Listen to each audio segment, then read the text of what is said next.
Okay, here we go. At the very end of chapter 3, we got a whole page of Mr. Withers stuff. Well, almost a whole page.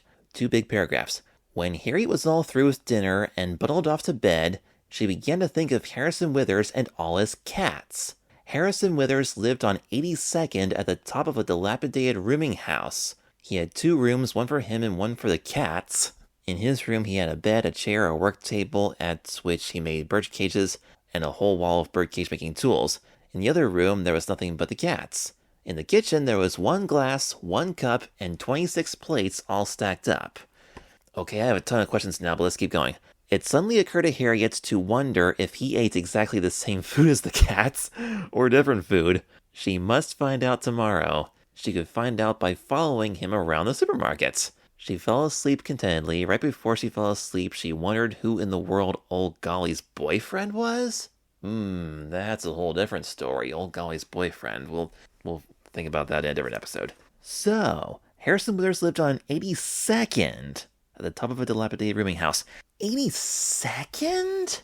I thought his place was up in the 90-something street somewhere. Let's take a look at the maps. Speaking of maps, I want to take a look at the map from episode 1 again. That might give us some answers. But see, that's the thing, though. The building on the show was less than a block away from the subway station, but here on the real 82nd Street, the subway is either 4 blocks north at 86th on Lexington Avenue, or 5 blocks south at 77th by Lenox Hill Hospital. Let me turn the show back on here and take a look at that beginning scene where she's going into the subway. Let's see. Subway, before the grocery store. Here we go. Yeah, that sign definitely says 96th Street, not 82nd. And there she goes, out of the subway, yep, over into the bodega. And a little bit later, she got run over by the hot dog cart. It starts raining, yep. And there's the laundromat. The laundromat's right between Mr. Withers' building and the bodega. So on the show, Mr. Withers' building is nowhere near 82nd Street like it is in the book. Or is it? Let's go back to episode 1 and see how that map looks. Okay, I'm looking at episode 1 once again. She's talking about Mrs. Plummer, telling her friends about her mission that she's planning to go and watch her get off her button gown with her life with her doggy clothing store business. So, Carl Schurz Park, where did we say Harriet's house was? Yeah, my guess was that Harriet's house was at East End Avenue at 86th Street. Either 86th or 85th. The map shows it being near 85th, but in the Google Street View, the building at the corner of 86 looked like it more closely resembles Harriet's house. Hold on a second now. This map on episode 1 looks like they made a serious mistake here because Carl Schurz Park looks like it's 7.5 blocks long. Well, not really 7.5, more like 7, but in real life it's only 6 blocks long. So, there's really no way to know where the street numbers are supposed to be. Like, was Carl Schurz Park bigger in the 60s than it is now?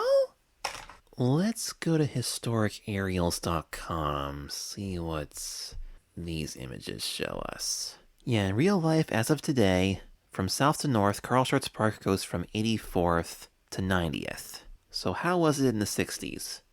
Yeah, I'm looking at a satellite from 66. That park was the same size back then that it is now.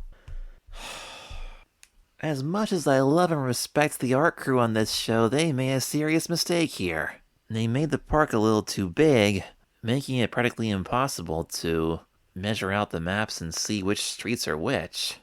In episode 1, Mr. Withers' house, which I assume is resembled by that cat symbol, is on the street that is in line with the bottom of the park, and that street is 84th. The book, however, says that Mr. Withers lived on 82nd, which is 2 blocks south. So even if the park did extend south 1 block, it would still be 1 block short of 82nd.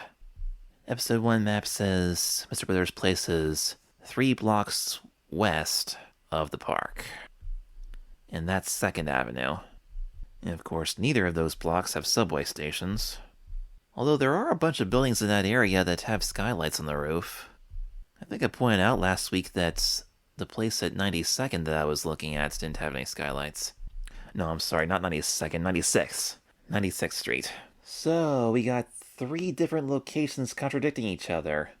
The book says Mr. Withers lives on 82nd Street. That was Louise Fitzhugh's original idea. But in episode 1 on the map, it says that Mr. Withers either lives at maybe 83rd, maybe 84th, I don't know. There's no numbers on these streets, it's just the map drawn out.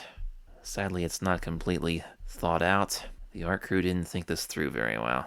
Or maybe they do have some secret hidden formula to try and make it all make sense that didn't really work, after all.